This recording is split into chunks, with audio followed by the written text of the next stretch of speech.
Hello everyone. तो कैसे हैं आप सभी। आज हम पढ़ने जा रहे हैं एनसीएफ नेशनल करिकुलम फ्रेमवर्क, जिसका एवोल्यूशन कैसे हुआ कि 5 डिकेड्स में जो ये 5 एनसीएफ आए हैं, उन 5 एनसीएफ के अंदर क्या क्या चेंजेस आए, उन्हीं सबको एक एक करके देखेंगे। आज हम डिटेल से एनसीएफ को नहीं पढ़ेंगे, उसकी जगह हम पढ़ेंगे एनसीएफ में क्या क्या की पॉइंट्स आए, मतलब क्या क्या चेंजेस आए, इंपॉर्टेंट चीज़ें हम पढ़ेंगे ताकि आपके आने वाले एग्जाम्स में ये बेनिफिशियरी हो वीडियो।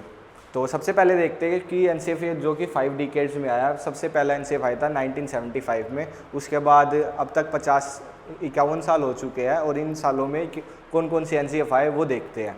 और सबसे पहले इसमें क्या क्या ट्रांसफॉर्मेशन हुई वही देखते हैं। ये इसके अंदर rote learning to holistic learning. Rote learning मतलब चीज़ों को रट कर याद कराने की जगह बच्चों के होलिस्टिक मतलब ऑल ओवर डेवलपमेंट हो उन बच्चों का, तो इस पर ध्यान दिया गया। उनके करिकुलम को ऐसे सेट किया गया ताकि बच्चे का मतलब ऑल राउंड डेवलपमेंट हो जाए उससे। होलिस्टिक का मतलब है ऑल राउंड डेवलपमेंट होना। और इसमें चाइल्ड सेंट्रिक डेवलपमेंट पर ध्यान दिया गया, मतलब बच्चे को सेंटर में रखकर एजुकेशन को उसके अकॉर्डिंग लेकर आना और करिकुलम को उसके अकॉर्डिंग डिज़ाइन करना ताकि बच्चे की लर्निंग हो, और ना कि टीचर को सेंटर में रखकर चीज़ें की जाए, और या फिर टीचर को थोड़ी हेल्प मिले, उस पर फोकस करने की जगह बच्चे को एजुकेशन में मतलब लाभ हो, बच्चे का डेवलपमेंट हो, इस पर ध्यान दिया गया था। अब आ जाते हैं इन पांचों फ्रेमवर्क को हम देखते हैं। सबसे पहले आया था 1975 में, जैसा कि मैंने अभी आपको बताया। उसके बाद इसको फर्स्ट फ्रेमवर्क भी बोला गया। उसके बाद आता है 1988 में चाइल्ड सेंटर्ड फोकस रहा, मतलब बच्चे को सेंटर में रखकर एजुकेशन दी जाए, इस पर बात की गई। कंटिन्यूअस इवैल्यूएशन मतलब उस बच्चे का इवैल्यूएशन मतलब टाइम टू टाइम किया जाए। ऐसा नहीं हो कि बच्चे का इवैल्यूएशन साल के मिड में या फिर साल के एंड में हो। साल के एंड में जैसे बच्चों का डायरेक्टली केवल एक ही एग्ज़ाम लिया जाए, ऐसा नहीं। बच्चे को टाइम टू टाइम उनका इवैल्यूएशन किया जाए, जिससे कि ना बच्चे को उसकी स्ट्रेंथ और वीकनेस साथ साथ पता चलती रहेगी और बच्चा उस पर काम कर पाएगा। उसके बाद आते हैं 2005 में लर्निंग विदाउट बर्डन, मतलब लर्निंग हो बच्चे की और लेकिन बच्चा ना बर्डन फील ना करे, तो 2005 में इस पर ध्यान दिया गया। उसके बाद आते हैं एंड में आया था एनसीएफ जो कि 2023 में आया था, और ये एनईपी 2020 के अकॉर्डिंग मतलब उसमें जो जो चीज़ें आई थी उन्हीं पर बातें की गई इसमें। अब आ जाते हैं NCF 1975 the foundation stage. First framework था ये एनसीएफ 1975 में, जिसे फाउंडेशन स्टेज भी बोला गया। इसमें mainly established a uniform curriculum structure, मतलब एक यूनिफॉर्म करिकुलम स्ट्रक्चर था, उसको पूरे इंडिया में फॉलो किया गया। इंडिया डाइवर्स स्कूल, मतलब इंडिया में बहुत ज़्यादा डाइवर्सिटी है, आपको पता है। इंडिया के मतलब यहाँ पर मेरे आसपास जो भी स्कूल है उसमें जो स्ट्रक्चर या करिकुलम फॉलो किया जाए वही स्ट्रक्चर इंडिया के दूसरे पार्ट में रहने वाले या होने वाले स्कूल में भी फॉलो किया जाए, ऐसी कुछ बातें इसमें कही गई थी। And creating a national approach to learning standard, मतलब एक लर्निंग का स्टैंडर्ड रखा गया कि इस क्लास के बच्चे को ये चीज़ें आनी चाहिए, तो मतलब एक स्टैंडर्ड सेट कर दिया और वही स्टैंडर्ड पूरे के पूरे इंडिया के स्कूलों के अंदर डाला गया। फिर इसके बाद आते हैं the foundational framework set a stage for standardised education across the nations varied cultural and linguistic landscape. जैसा कि आप सभी को पता है कि इंडिया में बहुत ज़्यादा डाइवर्सिटी है, मतलब अलग अलग कल्चर को फॉलो करने वाले लोग आपको मिलेंगे और अलग अलग लैंग्वेजेस बोलने वाले लोग भी मिलेंगे। तो उन सभी को सेम ही चीज़ें सिखाना इसका मोटिव था कि हर लैंग्वेज में बच्चे को सिखाया जाए, भले ही किसी भी एरिया में कोई भी लैंग्वेज बोली जाती हो या फॉलो की जाती हो, उसी लैंग्वेज में बच्चों को एजुकेशन दी जाए। और भले ही इंसान या बच्चा कोई भी फॉलो कर रहा हो तो उसको एजुकेशन दी जाए और वही स्टैंडर्ड रखा जाए एजुकेशन का। उसके बाद आते हैं एनसीएफ 1988 चाइल्ड सेंटर्ड लर्निंग, मतलब बच्चे को सेंटर में रखकर लर्निंग करवाना। Align with NPE national policy of education, responded to the national policy of education 1988 में जो नेशनल पॉलिसी ऑफ एजुकेशन आई थी उसी में जो चीज़ें आई थी उन्हीं को ध्यान में रखकर 1988 में मतलब 2 साल के बाद ये एनसीएफ आया, और इसमें जो चीज़ें रखी गई थी कि बच्चे को कैसे एजुकेशन देनी है, मतलब जो मैंने बताया चाइल्ड सेंटर्ड, बच्चे को सेंटर में रखकर चीज़ें सिखाई जाएगी और कैसे सिखाई जाएगी पूरे इंडिया में या फिर ऑल ओवर, मतलब और भले ही कोई भी कल्चर को फॉलो करता है, कोई भी लैंग्वेज बोलता हो, सभी को ये सारी चीज़ें कैसे कराई जाए। तो NPE 1986 में ये चीज़ें बताई थी, उन्हीं के अकॉर्डिंग NCF 1988 आया था। चाइल्ड सेंटर्ड फोकस कि बच्चे को सेंटर्ड में रखकर बताया गया, बच्चे की नीड और डेवलपमेंट को ध्यान रखा गया कि बच्चे को क्या क्या नीड पड़ती है, बच्चा मतलब बच्चे को जो जो चीज़ें सिखाई जाए ताकि बच्चा अपने एनवायरनमेंट से उन चीज़ों को जोड़ कर सीख सके, इन चीज़ों पर भी ध्यान दिया गया था। और रिड्यूस्ड लोड मतलब लाइट एंडेड करिकुलम पर ध्यान दिया गया है ताकि बर्डन बच्चे से कम हो जाए। बच्चा अगर बर्डन फील करेगा एजुकेशन से तो वो एजुकेशन अच्छे से नहीं ग्रैब कर पाएगा, चीज़ें नहीं सीख पाएगा। इसके बाद आते हैं NCF 2000 असेसमेंट रिवोल्यूशन, मतलब रिवोल्यूशन मतलब असेसमेंट में क्या क्या चेंजेस आए। असेसमेंट में सबसे पहले आते हैं CCE बोला जाता है, कंटिन्यूअस एंड कॉम्प्रिहेंसिव इवैल्यूएशन, मतलब बच्चे को इवैल्यूएट करना, उसने क्या लर्निंग की उसको इवैल्यूएट करना। तो वो इवैल्यूएट का तरीका मैंने बताया था कि इवैल्यूएट में जैसे फॉर्मेटिव और समेटिव असेसमेंट भी होते हैं, डायग्नोस्टिक असेसमेंट भी होते हैं और बहुत तरीके के असेसमेंट कराए जाते हैं ताकि ये पता लगाया जाए कि बच्चे ने क्या क्या चीज़ें सीखी है।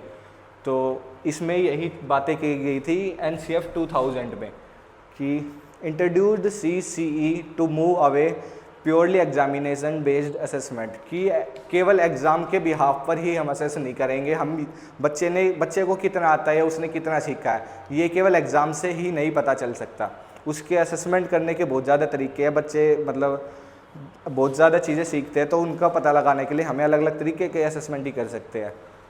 And this innovative approach evaluate student across multiple dimensions, recognise diverse learning style and capability. जैसे कि आप सभी को पता है कि हर बच्चा मतलब अलग अलग तरीके से सीखता है, कोई किसी को चीज़ें देखकर इजीली याद होती है, किसी को लिखकर याद होती है और किसी को चीज़ें मतलब कर कर याद होती है। तो लर्निंग स्टाइल हर किसी का अलग होता है। हाँ, ये हो सकता है कि चीज़ों को कर कर याद करना ज़्यादा बेनिफिशियरी होता है, बट किसी को चीज़ें पढ़कर भी इजीली याद हो जाती है। तो लर्निंग स्टाइल हर बच्चों का अलग है, तो उनको इवैल्यूएट हम कैसे करेंगे, तो उन पर फोकस किया गया कि इवैल्यूएट हमें बच्चों को कैसे करना है, उनकी लर्निंग मतलब उन्होंने कितना सीखा है या फिर उनकी वीकनेस को हमें उनकी स्ट्रेंथ में कैसे बदलना है, इस पर बातें की गई थी NCF 2000 में। अब आ जाते हैं NCF 2005 लर्निंग विदाउट बर्डन, मतलब बच्चे से बर्डन को हटाना है। बच्चे को लर्निंग तो करानी है लेकिन बच्चा बर्डन फील ना करे। तो इसमें इसके लिए था कि बच्चों को जो जो चीज़ें सिखाई जाए वो अपनी रियल लाइफ से कनेक्ट करे, मतलब जो भी चीज़ें उनको पढ़ाई जा रही है उनके बुक में है तो उनको ऐसे एग्जाम्पल देकर बताए बच्चों को कि उनकी रियल लाइफ में होते हैं जो जो चीज़ें। तो बच्चा अगर रियल लाइफ से चीज़ों को जोड़ेगा तो उनको अच्छे से याद भी रहेगी। एंड उसके बाद आते हैं होलिस्टिक डेवलपमेंट। होलिस्टिक डेवलपमेंट में ऑल ओवर डेवलपमेंट पर बात की गई थी, ऑल ओवर ग्रोथ हो बच्चे की, और कोग्निटिव डेवलपमेंट हो, बच्चे के संज्ञान का विकास हो, इमोशनली बच्चा डेवलप हो, और सोशल डोमेन्स में भी मतलब सोसाइटी के साथ अच्छे से इंटरेक्ट कर सके और अपनी बातों को रख सके या फिर सोसाइटी में अपनी एक अलग पहचान बना सके। तो ऐसी ऐसी चीज़ें बच्चा सीखे, तो लर्निंग और वो भी विदाउट बर्डन के। तो NCF 2005 में इन चीज़ों पर बात की गई थी। उसके बाद आ जाता है इंक्लूसिव एजुकेशन। इंक्लूसिव एजुकेशन में मतलब बच्चा भले किसी भी डाइवर्स बैकग्राउंड से हो, डाइवर्स मतलब पिछड़े एरिया में रहता हो या फिर अमीर हो, गरीब हो या कहीं बाहर से आया हुआ हो, तो उन सभी को, या फिर डिसेबल्ड भी हो, भले ही किसी भी मतलब स्पेशल चाइल्ड हो, डिसेबल्ड हो, किसी भी कैटेगरी से बिलोंग करता हो, सभी को एक मेन स्ट्रीम में रखकर पढ़ाना या फिर किसी को भी किसी भी तरीके का भेदभाव नहीं करना, मतलब सभी एक साथ पढ़े। इन चीज़ों पर इंक्लूसिव एजुकेशन ने ध्यान दिया। Promoted accessibility and equity for all student regardless of background, मतलब भले ही बैकग्राउंड हो या फिर किसी भी कैटेगरी का हो, सभी को एक साथ रखना और एक साथ पढ़ाना। अब आ जाते हैं NCF 2023 द लास्ट चैप्टर। इसकी मैंने एक वैसे डिटेल में भी वीडियो बनाई है, उस वीडियो को भी आप जाकर देख सकते हैं। उसमें मैं केवल इस ही NCF 2023 को ही बताऊंगा। अभी मैं आपको मेन चीज़ें बता देता हूं। इसके अंदर जो कि NPE नेशनल एजुकेशन पॉलिसी, अभी बोलते हैं 2020 को NPE, पहले बोलते थे अभी आपको मैं बता दूं, पहले इसको बोलते थे नेशनल पॉलिसी ऑफ एजुकेशन 1986, अभी लेकिन इसको बोलते हैं NEP नेशनल एजुकेशन पॉलिसी बोला जाता है। Developed under the national education policy, मतलब for the 3 to 18 age group के बच्चों के लिए, मतलब 3 साल से 18 साल तक के बच्चों के लिए की गई थी। 3 साल में बच्चा प्री स्कूल में आ जाता है और 18 साल, अराउंड 18 या 17 ईयर तक बच्चा 12th क्रॉस कर लेता है। तो उन्हीं सभी बच्चों के लिए थी, बच्चा प्री स्कूल में आए और उसके बाद 12th क्रॉस कर ले, तब तक बच्चों को किस करिकुलम को फॉलो करना है या फिर उसकी एजुकेशन पॉलिसी कैसी होगी, उन सभी चीज़ों पर ध्यान दिया गया। 5-3-3-4 मतलब 5+3+3+4 स्ट्रक्चर को फॉलो किया गया। 5 के अंदर आता है स्टार्टिंग के 3 साल प्री स्कूल और जो 2 साल बचते हैं वो first and second class. Next 3 के अंदर आएंगे मतलब 3rd class, 4th class and 5th class. Next 3 के अंदर आएंगे 6th, 7th, 8th और लास्ट में 4 के अंदर आएंगे 9th, 10th, 11th and 12th classes. और मल्टी लैंग्वेजिज्म पर भी फॉलो किया गया, मतलब फोकस किया गया, जैसे कि केवल एक लैंग्वेज में ही बच्चे को एजुकेशन ना दी जाए, भले ही कोई भी लैंग्वेज बच्चा बोलना चाहिए या फिर बच्चे की मदर टंग कोई भी हो, उसको उसकी मदर टंग में भी पढ़ाना। फिर दूसरी लैंग्वेज एक इंग्लिश भी हो, 3rd लैंग्वेज जैसे हिंदी हो सकती है या फिर वहाँ की कोई क्षेत्र की लैंग्वेज भी हो सकती है। इसी तरह मतलब मल्टी लैंग्वेज में बच्चों को सिखाना। लास्ट पॉइंट है इंट्राडिसिप्लिनरी अप्रोच। इंट्राडिसिप्लिनरी अप्रोच का मतलब है जो भी उसको चीज़ें सिखाई जा रही है या पढ़ाई जा रही है, तो उस चीज़ मतलब उस सब्जेक्ट को अलग अलग सब्जेक्ट के साथ जोड़कर सिखाना या फिर अलग अलग चीज़ों के साथ कनेक्ट करना। केवल जो सब्जेक्ट अभी पढ़ाया जा रहा है ऐसा नहीं उसको अलग तरीके से पढ़ाया जाए या फिर अलग करके माना जाए, नहीं, उस सब्जेक्ट को सभी चीज़ों से रिलेट करना ताकि बच्चा जो भी पढ़ रहा है उनको अलग अलग चीज़ों से रिलेट करके सीख सके, जो कि उसका ऑल ओवर ग्रोथ में भी, ऑल ओवर डेवलपमेंट में भी काम आएगा। की ट्रांसफॉर्मेशन इसके अंदर क्या क्या हुई, जैसे कि रोट टू अंडरस्टैंडिंग की तरफ बढ़ा गया, मतलब चीज़ों को रट कर याद करने की जगह चीज़ों को अंडरस्टैंड करे, मतलब समझे, कर देखे। And shifted focus from memorisation to conceptual understanding, मतलब चीज़ों को केवल रटना नहीं है, केवल मेमोराइज नहीं करना, कॉन्सेप्ट की नॉलेज होनी चाहिए बच्चों को कि उसमें क्या चीज़ें बताना चाह रहा है या बताई जा रही है, उनका पता होना चाहिए। और क्रिटिकल थिंकिंग करे, मतलब खुद ब खुद चीज़ों के बारे में सोचे कि इसमें क्या क्या चेंजेस हो सकती है या फिर ये चीज़ें ऐसी है क्यों, उनके बारे में खुद ही सोचे और प्रॉब्लम को खुद ब खुद सोल्व करके देखे। प्रॉब्लम सोल्विंग जो अप्रोच होती है उनको भी फॉलो करें। फ्रॉम यूनिफॉर्म टू फ्लेक्सिबल, मतलब चीज़ों का जो एक स्ट्रक्चर, यूनिफॉर्म स्ट्रक्चर फॉलो किया जाता था स्टार्टिंग में कि मतलब इस चीज़ को केवल इसी तरीके से पढ़ाया जा सकता है, इस टॉपिक को केवल इसी तरीके से पढ़ाया जाना है, जैसे स्टार्टिंग में रीडिंग कराना है या फिर बच्चों को बोल दिया कि इसको लिख कर याद कर लो, रट लो, उस तरीके को फॉलो करने की बजाय एक फ्लेक्सिबल तरीका लेकर आया जाए, जिससे ना कि बच्चा सीखे, बच्चे के सिखाने पर ध्यान दिया जाए मेनली, तो चीज़ों में फ्लेक्सिबिलिटी लाई जाए, इन पर ध्यान दिया गया। फ्रॉम एग्ज़ाम टू होलिस्टिक, मतलब केवल एक एग्ज़ाम लेकर ही ये पता नहीं लगाया जाए कि बच्चे ने कितना सीखा है, उसकी ऑल ओवर ग्रोथ हुई है या नहीं हुई, उन पर ध्यान दिया जाए। तो यही सभी चीज़ें, यही ट्रांसफॉर्मेशन आई थी। अब आ जाते हैं लुकिंग फॉरवर्ड, इसमें क्या क्या implication. Rolling out new framework across school nationwide, मतलब रोलिंग आउट न्यू फ्रेमवर्क, मतलब न्यू फ्रेमवर्क लाया गया पूरे नेशन वाइड में। तो इसका इम्प्लीमेंटेशन कैसे हुआ, कैसे उनको इम्प्लीमेंट किया गया हर स्कूलों के अंदर, इन्हीं NCF में बताया गया है।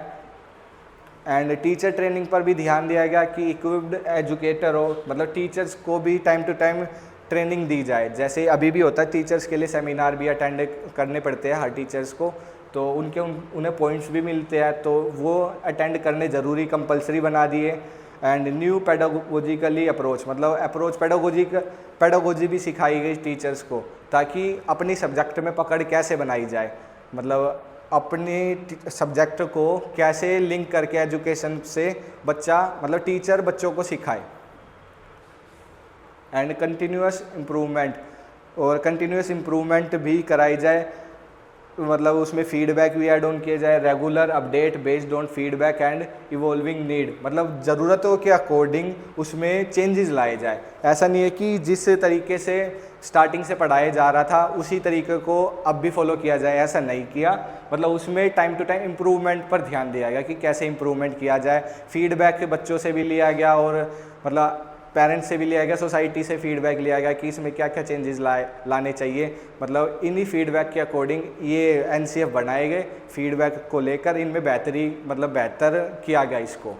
तो आशा करता हूँ आपको ये अच्छी लगी होगी वीडियो। और आगे मतलब मैंने बताया कि पूरी वीडियो मेरे पास एनसीएफ की है, लास्ट एनसीएफ जो आया था एनसीएफ 2023, एनसीएफ 2023 इसकी भी मैंने पूरी डिटेल में वीडियो बनाई है कि इसी एनसीएफ के अंदर क्या क्या चीज़ें आई है। तो उसका भी लिंक मैं डिस्क्रिप्शन में डाल दूंगा, उसको भी जाकर आप देख सकते हैं। Thank you so much.